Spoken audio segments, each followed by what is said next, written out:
Channel पर आपका फिर से स्वागत है, जहां हम सिनेमा की दुनिया में बिना किसी रोक-टोक के गहराई से उतरते हैं। आज हम बात कर रहे हैं 2025 की सबसे चर्चित, लेकिन किसी तरह कम आंकी गई तेलुगु फिल्मों में से एक, ओडेला 2 की। अगर आपको लगता है कि पहली ओडेला रेलवे स्टेशन जबरदस्त, कच्ची और मनोरंजक थी, तो भाई तैयार हो जाइए, क्योंकि सीक्वल ने इसे बिल्कुल नए स्तर पर पहुंचा दिया है। ओडेला 2 कहानी, अभिनय, निर्देशन, संगीत, छायांकन से लेकर विषय, विवाद और हाँ, स्पॉइलर तक। लेकिन मैं आपको आगाह कर दूं, तो अगर आपने अभी तक फिल्म नहीं देखी है, तो इसे रोक दे, प्लेटफॉर्म का नाम पर जाकर देखे, वापस आई और साथ मिलकर इस राक्षस का विश्लेषण करें। और अगर आप देखने के बाद यहाँ हैं, तो अभी लाइक करें अगर आपको लगता है कि यह फिल्म और ज्यादा प्रचार की हकदार है। चलिए शुरू करते हैं। जब ओडेला रेलवे स्टेशन 2022 में रिलीज हुई थी, तो यह एक स्लीपर हिट थी।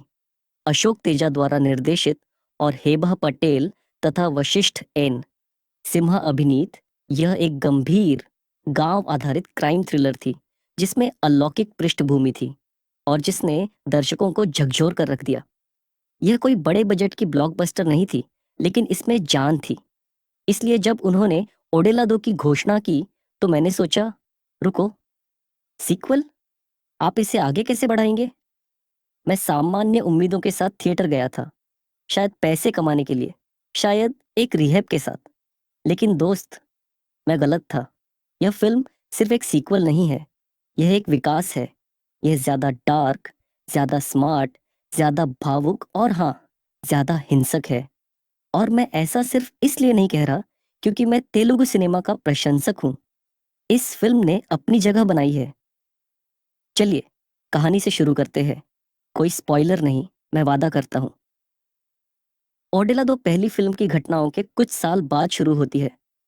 हम ओडेला के शापित गांव में वापस आ गए हैं, जहां रेलवे स्टेशन अभी भी त्रासदी, रहस्य और अनसुलझे आघात के प्रतीक के रूप में खड़ा है। फिल्म एक नए नायक का अनुसरण करती है, रुद्र नाम का एक दृढ़ पुलिस अधिकारी। शक्तिशाली वशिष्ठ एन सिम्हा द्वारा अभिनीत अपनी भूमिका को बड़े पैमाने पर दोहराते हुए, जो क्रूर हत्याओं की एक श्रृंखला की जांच करने के लिए ओडेला लौटता है, जो अतीत की घटनाओं से अजीब तरह से जुड़ी हुई लगती है। लेकिन इस बार यह केवल एक अपराध को सुलझाने के बारे में नहीं है, यह राक्षसों का सामना करने के बारे में है, शाब्दिक और लाक्षणिक दोनों। गांव न केवल भूतों से, बल्कि अपराध बोध, अंधविश्वास और हिंसा के एक ऐसे चक्र से भी ग्रस्त है, जो टूटने से इनकार करता है। यह फिल्म क्राइम थ्रिलर, अलौकिक हॉरर और सामाजिक ड्रामा को एक ऐसे तरीके से मिलाती है जो स्वाभाविक लगता है। पहले भाग में गति सोच समझकर बनाई गई है, जो प्रेशर कुकर की तरह खौफ पैदा करती है, और फिर दूसरे भाग में ऐसे मोड़ आते हैं कि मैं अपनी सीट से चिपक गया। और हाँ, पहली फिल्म की यादें ताज़ा है, लेकिन इस फिल्म का आनंद लेने के लिए आपको उसे देखने की ज़रूरत नहीं है। यह अपने आप में अनोखी है, लेकिन यकीन मानिए, पूरा प्रभाव पाने के लिए दोनों फिल्में देख लीजिए। चलिए कैमरे के पीछे के आदमी, अशोक तेजक की बात करते हैं। भाई, यह आदमी तो कमाल का है। पहली फिल्म में उसने साबित कर दिया कि वह कम बजट में तनाव और माहौल को संभाल सकता है। लेकिन ओडेला 2 में वह बिल्कुल अलग स्तर पर काम कर रहा है। निर्देशन आत्मविश्वास से भरा, मूडी और दृश्यात्मक रूप से काव्यात्मक है। वह ग्रामीण तेलंगाना के परिदृश्य को एक किरदार की तरह इस्तेमाल करता है। धूल भरे खेत, सुनसान रेल की पटरियां सौन, रात में टिमटिमाते तेल के दिए, हर फ्रेम में माहौल की झलक मिलती है। पहले भाग में एक दृश्य है जहां आधी रात को एक ट्रेन ओडेला से गुजरती है, और ध्वनि डिजाइन और दृश्यों का मेल सिहरन पैदा करता है। सचमुच सिहरन। तेजा अलौकिक तत्वों को भी संतुलित करते हैं, बिना उन्हें घटिया महसूस कराए। बस यूं ही कोई डर नहीं। हर भूत, हर साया, हर फुसफुसाहट का एक मकसद है। वो दृश्यों को जीवंत बनाने से नहीं डरते। 5 मिनट का एक सीक्वेंस है जिसमें कोई संवाद नहीं है, बस एक किरदार शाम के वक्त गांव से गुजर रहा है और आप अतीत का बोझ महसूस कर सकते हैं। ये मास्टर क्लास स्तर की फिल्म मेकिंग है। अब बात करते हैं कलाकारों की। रुद्र के रूप में वशिष्ठ एन सिम्हा। वाह, ये आदमी अभिनय नहीं करता, बन जाता है। पहली फिल्म में वो जबरदस्त था, लेकिन यहाँ वो ज्वालामुखी है। उसकी आंखों में अतीत का सदमा है। गुस्से और दुख से उसकी आवाज फट जाती है। और जब वो उस एक सीन में टूट जाता है, कोई स्पॉइलर नहीं, तो थिएटर में सन्नाटा छा जाता है। आप लोगों की नाक भौं सिकोड़ते हुए सुन सकते हैं। वो सिर्फ हीरो नहीं है, वो एक टूटा हुआ इंसान है जो एक टूटी हुई व्यवस्था को ठीक करने की कोशिश कर रहा है। अगर इस अभिनय के लिए उसे राष्ट्रीय पुरस्कार के लिए नामांकन नहीं मिला, तो मैं दंगा कर दूंगा। तमन्ना भाटिया एसआई अंजलि के रूप में कलाकारों में शामिल होती है, जो शहर की एक सीधी सादी पुलिस अधिकारी है, जिसे इस केस की जिम्मेदारी सौंपी गई है। अब मुझे पता है आप क्या सोच रहे होंगे। तमन्ना एक गंभीर भूमिका में? जी हाँ, और उन्होंने बखूबी निभाया है। कोई ग्लैमर नहीं, कोई आइटम सॉन्ग नहीं, शुक्र है, बस सहज जमीनी अभिनय। वशिष्ठ के साथ उनकी केमिस्ट्री कमाल की है। रोमांटिक नहीं, बल्कि पेशेवर तनाव जो झकझोर देता है। वह हर तरह से सख्त, समझदार और संवेदनशील है। सहायक कलाकार भी बेहतरीन है। पूजिता पोन्नदा एक स्थानीय पत्रकार के रूप में ओडेला के राज खोजती है। वह दर्शकों की आवाज है, और वह सवाल पूछती है जो हम सब सोच रहे हैं। नागिरी गांव के मुखिया के रूप में खतरनाक, बहुस्त्रीय और डरावने। और बाल कलाकार बेमिसाल। फिल्म में एक छोटी बच्ची है जो एकालाप करती है, जिसने मेरे रोंगटे खड़े कर दिए। ये कोई बड़े सितारे नहीं है, लेकिन उनका अभिनय ऐसा है जैसे वे दशकों से ऐसा कर रही हो। 8 बजे छायांकन और दृश्य परछाइयों में एक उत्कृष्ट कृति। छायांकन के लिए सौंदर राजन को सलाम। यह फिल्म बेहद गंदे तरीके से खूबसूरत है।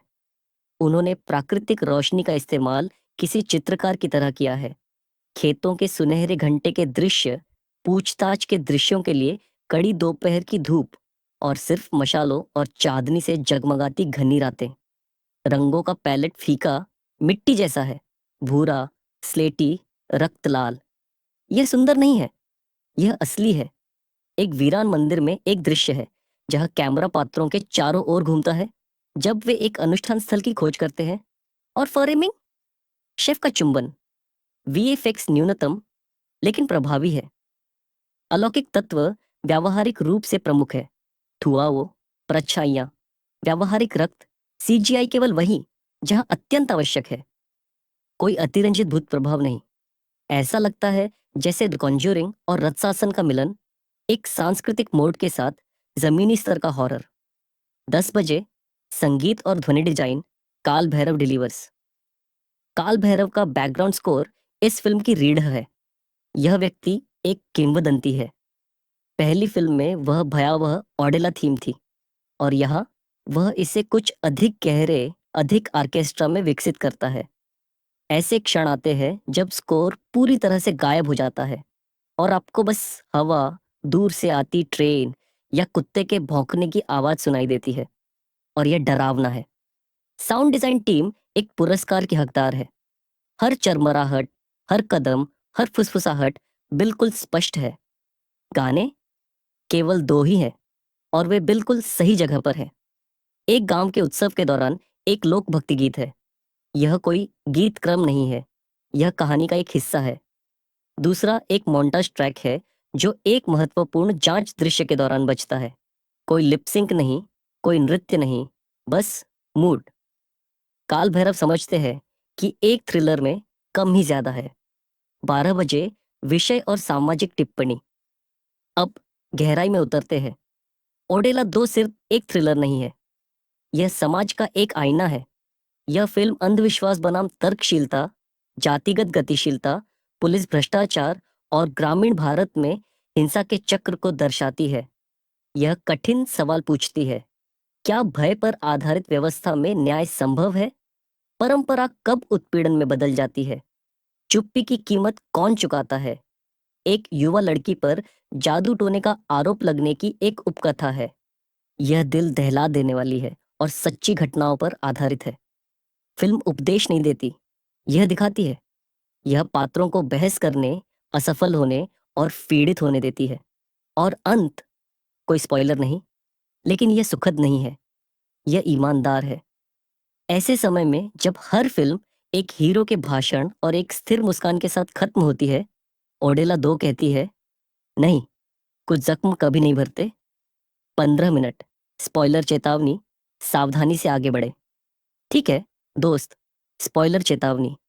अगर आपने फिल्म नहीं देखी है तो रेटिंग के लिए टाइम स्टैम्प पर जाए। अब से हम पूरी कहानी पर जा रहे हैं। रुकने का आखिरी मौका। 15:30, स्पॉइलर चर्चा। वह ट्विस्ट जिसने मुझे तोड़ दिया। ठीक है, चलिए बड़े ट्विस्ट के बारे में बात करते हैं। जब यह पता चलता है कि हत्याएं अलौकिक नहीं है, बल्कि रेलवे विस्तार परियोजना से जुड़े एक जमीन घोटाले को छुपाने की कोशिश है। भाई, मेरा तो जैसे होश ही उड़ गया।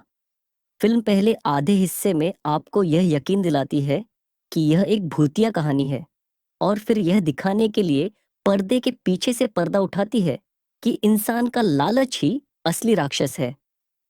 और जिस तरह से वे इसे पहली फिल्म की घटनाओं से जोड़ते हैं, कमाल है।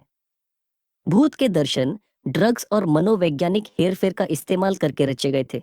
यह मिडसमर के स्तर का पंथ हॉरर है, लेकिन भारतीय गांव की राजनीति में निहित है। रुद्र का आर्क विनाशकारी है। उसे पता चलता है कि उसका अपना विभाग पहली फिल्म के कवर अप में शामिल था, और ओडेला में उसकी वापसी न्याय से कम और प्रायश्चित से ज्यादा जुड़ी है।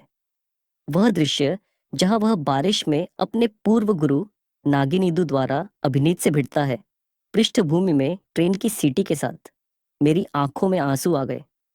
असली आंसू। 18 बजे, चरमोत्कर्ष और अंतिम मुकाबला। परित्यक्त रेलवे यार्ड में चरमोत्कर्ष शेफ का चुंबन है। कोई स्लोमो नहीं, कोई नायक प्रवेश संगीत नहीं, बस कच्चा, क्रूर, हाथ में पकड़े हुए अराजकता। रुद्र बनाम मुख्य प्रतिपक्षी, मैं उसका नाम नहीं लूंगा। कोई लड़ाई नहीं है, यह एक हिसाब किताब है। जिस तरह से फिल्म रेल की पटरियों को नियति के रूपक के रूप में इस्तेमाल करती है, किरदार सचमुच जिंदगी और मौत के बीच की रेखा पर चल रहे हैं, वह काव्यात्मक है। और आखिरी दृश्य, एक बच्चा नई ट्रेन के आते ही पटरियों के पास से खून से सना खिलौना उठा रहा है। यह स्पष्ट है, क्या चक्र टूट गया है या बस फिर से शुरू हो रहा है। मुझे अच्छा लगा कि उन्होंने इसे स्पष्ट रूप से नहीं बताया। 20 बजे, कमजोरियां और आलोचनाएं। ठीक है, निष्पक्षता से कहें तो फिल्म पूरी तरह से सही नहीं है। दूसरे भाग में गति थोड़ी धीमी है। जांच पड़ताल का 15 मिनट का हिस्सा है जो और सघन हो सकता था। कुछ सहायक किरदार, जैसे पत्रकार का सहायक, अधपके लगते हैं, और गैर तेलुगु भाषियों के लिए उपशीर्षक के बिना तेलंगाना की बोली समझना मुंह।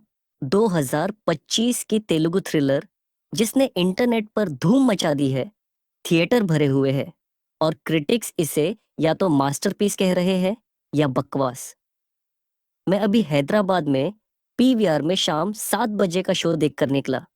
मेरे दांतों में अभी भी पॉपकॉर्न फंसा हुआ था, हाथों पर रोंगटे खड़े हो गए थे, और नोटबुक में कुछ लिखा हुआ था, क्योंकि यह फिल्म कुछ और ही है। अगर आपको लगा कि 2022 में Odela railway station intense, raw और डरावनी थी, तो तैयार हो जाइए, क्योंकि सीक्वल ने बस उस वाइब को पकड़ा, उसे 11 पर पहुंचाया और उसे पटरी से उतार दिया। मैं इसे बिना कुछ सोचे समझे देखने लगा। कोई ट्रेलर रिएक्शन नहीं, कोई शुरुआती रिव्यू नहीं, बस सिर्फ जानने की इच्छा। पहली ओडेला रेलवे स्टेशन मेरे लिए स्लीपर हिट थी। मैंने इसे लॉकडाउन के दौरान आहा पर देखा था, और वह एंडिंग, भाई, मुझे नींद नहीं आ रही थी। जिस तरह से इसमें क्राइम, अंधविश्वास और गांव के ट्रॉमा को मिलाया गया था, वह मैंने तेलुगु सिनेमा में पहले कभी नहीं देखा था। तो जब उन्होंने उसी डायरेक्टर अशोक तेजा और वशिष्ठ एनबिति सिम्हा के साथ ओडेला 2 अनाउंस की, तो मैं थोड़ा पॉजिटिव था। लेकिन एक मिड बजट थ्रिलर का सीक्वल, ये रिस्की है। क्या वे खुद को रिपीट किए बिना मैजिक को दोबारा पकड़ सकते थे। मैंने पीवीआर में शाम 7 बजे का शो बुक किया, रिक्लाइनर सीट, एक्स्ट्रा चीज पॉपकॉर्न और एक थम्स अप लिया। पूरा देसी सिनेमा वाला रिचुअल। सोमवार रात को थिएटर 8% फुल था, जो एक नॉन स्टार ड्रिवन फिल्म के लिए पागलपन है। भीड़, कॉलेज स्टूडेंट्स, फैमिलीज, संदिग्ध चॉइस और मेरे जैसे सिनेफाइल्स का एक ग्रुप नोटबुक के साथ। लाइट्स डिम हुई, आहा लोगो फ्लैश हुआ और पहले फ्रेम से ही मैं अंदर था। दूर से ट्रेन की सीटी की आवाज, एक बच्चे का रोना और अंधेरे में एक अकेला तेल का लैंप टिमटिमाना, बस इतना ही काफी था। इंटरवल तक लोग थ्योरीज फुसफुसा रहे थे। आखिर तक थिएटर शांत था, न तालियां, न चीयरिंग, शांत। तभी आपको पता चलता है कि किसी फिल्म ने दिल को छू लिया है। ओडेला दो पहली फिल्म की घटनाओं के 4 साल बाद की कहानी है। तेलंगाना का ओडेला गांव अभी भी 2021 के डरावने मंजर से उभर रहा है। रेलवे स्टेशन, जो कभी तरक्की की निशानी था, अब सुनसान पड़ा है, घास फूस से भर गया है और उसके बारे में धीमी आवाज में बातें होती है। अंधविश्वास बहुत गहरा है। लोग कहते हैं कि पटरियों पर श्राप है, कि जो कोई भी शाम के बाद वहां रुकता है उसे चीखें सुनाई देती है। हमारा हीरो रुद्र है, जिसे वशिष्ठ एन सिम्हा ने निभाया है, जो पहली फिल्म के बुरे सपने से बचने वाले पुलिस वाले का अपना रोल दोहरा रहा है। वह बूढ़ा हो गया है, जख्मी है और परेशान है। उसका ओडेला से ट्रांसफर हो गया है, लेकिन बेरहमी से हत्याओं की एक नई लहर, पटरियों के पास कटी फटी लाशें मिलना, रस्मों के हिसाब से सजाना, उसे वापस खींच लेती है। इस बार वह अकेला नहीं है। SI अंजलि, एक तेज तर्रार, शहर में पली बड़ी ऑफिसर, जिसका रोल तमन्ना भाटिया ने निभाया है, जिसे स्टेट CID ने यह केस सौंपा है। उसे भूत की अफवाहों पर शक है और वह पक्के सबूत चाहती है। साथ मिलकर वे ओडेला के राज खोलते हैं, झूठ, जमीन के झगड़े और एक कल्ट जैसे डर का जाल खोलते हैं, जो गांव का दम घोंट रहा है। यह फिल्म असल में एक क्राइम थ्रिलर है, लेकिन इसमें सुपरनैचुरल हॉरर, सोशल ड्रामा और साइकोलॉजिकल टेंशन की परतें हैं। यह शॉक वैल्यू के लिए जंप स्केयर या खून खराबे के बारे में नहीं है, हालांकि इसमें दोनों ही बहुत हैं। यह डर के बारे में है, ऐसा डर जो धीरे धीरे बढ़ता है, जैसे डेक्कन के पठार पर कोई तूफान आता है। पहला हाफ इन्वेस्टिगेशन हैवी है, जिसमें रुद्र और अंजलि के गांव वालों से पूछताछ करने, क्राइम सीन की जांच करने और तरीकों पर बहस करने के लंबे सीन हैं। दूसरा हाफ पूरी तरह से अफराबुरु तफाराबरी, ट्विस्ट, धोखा और एक ऐसा क्लाइमैक्स जिसने मुझे अपना आर्मरेस्ट इतनी जोर से पकड़ लिया कि उंगलियों के निशान पड़ गए। आपको पहली फिल्म देखने की जरूरत नहीं है, लेकिन यह परतें जोड़ती है। इसमें पुराने सीन भी हैं, खून से सनी साड़ी, टूटी मूर्ति, ट्रेन का टाइम टेबल, जो अगर आपको कॉन्टेक्स्ट पता हो तो ज्यादा असर करते हैं। लेकिन अशोक तेजा स्मार्ट है। उन्होंने नए लोगों को बांधे रखने के लिए बस इतनी डिटेल्स बूंदी है। 6 बजे से डायरेक्शन, अशोक तेजा की मास्टर क्लास। चलिए इस जहाज के कैप्टन अशोक तेजा के बारे में बात करते हैं। अगर पहली फिल्म उनका कॉलिंग कार्ड थी, तो ओडेला 2 उनकी सबसे बड़ी कृति है। इस आदमी ने हर डिपार्टमेंट में एक लेवल ऊपर किया है। डायरेक्शन कॉन्फिडेंट, धैर्यवान और सिनेमैटिक है। उन्हें पता है कि कब रुकना है और कब काटना है। पहले एक्ट में 7 मिनट का एक सीन है, जिसमें कोई डायलॉग नहीं है, बस रुद्र भोर में गांव से गुजर रहा है, चिमनियों से धुआं उठ रहा है, कुत्ते भौंक रहे हैं और एक औरत अपनी झोपड़ी के बाहर कोलम बना रही है। कैमरा भूत की तरह घूमता है और आप हर फ्रेम में इतिहास का वजन महसूस करते हैं। यह सिर्फ डायरेक्शन नहीं है, यह कविता है। तेजा का स्पेस का इस्तेमाल शानदार है। गांव सिर्फ एक बैकग्राउंड नहीं है, यह एक कैरेक्टर है। पतली गलियां जो आवाज को रोक लेती है, खुले मैदान जो चीखे दबा लेते हैं, रेलवे स्टेशन जिंदगी और मौत के बीच एक छोटी सी जगह। वह एक थिएटर डायरेक्टर की तरह सीन दिखाते हैं। कैरेक्टर एक मकसद के साथ फ्रेम में आते और जाते हैं। एक ताड़ी की दुकान में टकराव होता है जहां कैमरा बाहर रहता है। एक टूटी हुई खिड़की से देखता है कि कैसे परछाई बहस करती है। आप शब्द नहीं सुन सकते, लेकिन बॉडी लैंग्वेज कहानी कह देती है। यह जीनियस है। उन्होंने टोन भी अच्छे से निभाया है। फिल्म कभी भी कैंपी या मेलोड्रामा में नहीं जाती। यहाँ तक कि जब सुपरनैचुरल एलिमेंट आते हैं, दीवारों से टकराती परछाई, हम तमन्ना भाटिया SI अंजलि के रोल में, ठीक है, मुझे शक था। तमन्ना एक डी ग्लैम सीरियस रोल में, लेकिन वह हर शक करने वाले का मुंह बंद कर देती है। कोई मेकअप नहीं, खाकी यूनिफॉर्म, बालों का बन और ऐसी चाल जो अथॉरिटी दिखाती है। उनका तेलुगु बोलने का तरीका एकदम सही है। उन्होंने महीनों तक एक कोच के साथ काम किया है। अंजलि रुद्र के भूतिया विश्वासी के लिए रैशनलिस्ट है। उनका तालमेल इलेक्ट्रिक है, रोमांटिक नहीं, भगवान का शुक्र है, लेकिन प्रोफेशनल टेंशन है। वे बहस करते हैं, चैलेंज करते हैं, एक दूसरे को बचाते हैं।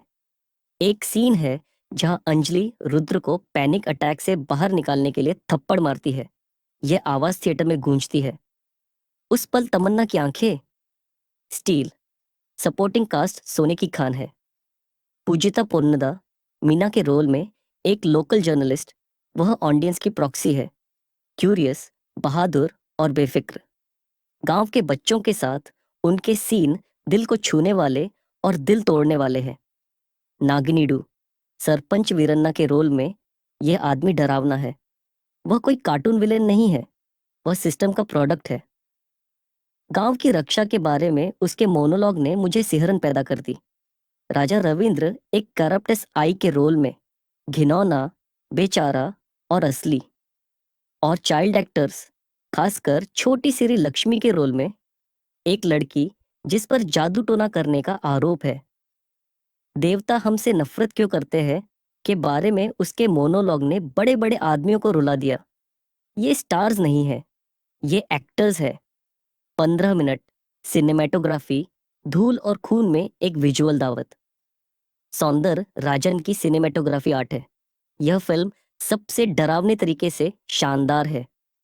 वह एक पेंटर की तरह नेचुरल लाइट का इस्तेमाल करता है। सुबह के शॉट्स सुनहरे और गर्म है। दोपहर के सीन तेज और अंधा करने वाले हैं। रात के सीन एकदम काले हैं, जिनके लिए सिर्फ काम के सोर्स है। टॉर्च, लालटेन, हेडलाइट्स। कलर पैलेट डीसैचुरेटेड है, ब्राउन, ग्रे, रस्ट रेड और ब्लड। यह सुंदर नहीं है, यह अंदर तक महसूस होने वाला है। फ्रेमिंग बहुत ध्यान से की गई है। गांव के वाइड शॉट्स इसे अलग थलग महसूस कराते हैं। पूछताछ के दौरान क्लॉस्ट्रोफोबिक क्लोजअप आपको किरदारों के साथ फंसा देते हैं। एक खाली मंदिर में एक सीन है जहां कैमरा वेदी के चारों ओर घूमता है। जब रुद्र को एक छिपा हुआ कमरा मिलता है, मूवमेंट धीमा, जानबूझकर है, और परछाइयां आपकी आंखों के साथ धोखा करती है। यह तुम्बाड़ लेवल का एटमॉस्फेरिक हॉरर है। VFX कंट्रोल्ड है, कोई ओवर दी टॉप भूत नहीं है। सुपरनैचुरल चीजें दिखाई गई है। रोशनी की एक झिलमिलाहट, एक परछाई जो बहुत देर तक रहती है, पानी में एक चेहरा। प्रैक्टिकल इफेक्ट्स हावी है। असली खून, असली कीचड़, असली आग। एक सिर काटने का सीन है जो इतना ग्राफिक है कि आधा थिएटर दूसरी तरफ देखने लगा। लेकिन यह बेवजह नहीं है, यह नतीजा है। 19 बजे म्यूजिक और साउंड डिजाइन, फिल्म की आत्मा, काला भैरव का स्कोर ओडेला दो की धड़कन है। वह आदमी जीनियस है। वह पहली फिल्म के डरावने ओडेला थीम को लेते हैं और उसे कुछ ज्यादा डार्क, ज्यादा ऑर्केस्ट्रा जैसा बना देते हैं। टेंशन वाले पलों में तार बजते हैं, रस्मों के दौरान ढोलक गरजते हैं, और खामोशी, खामोशी को एक हथियार की तरह इस्तेमाल किया जाता है। क्लाइमेक्स में 3 मिनट का एक हिस्सा है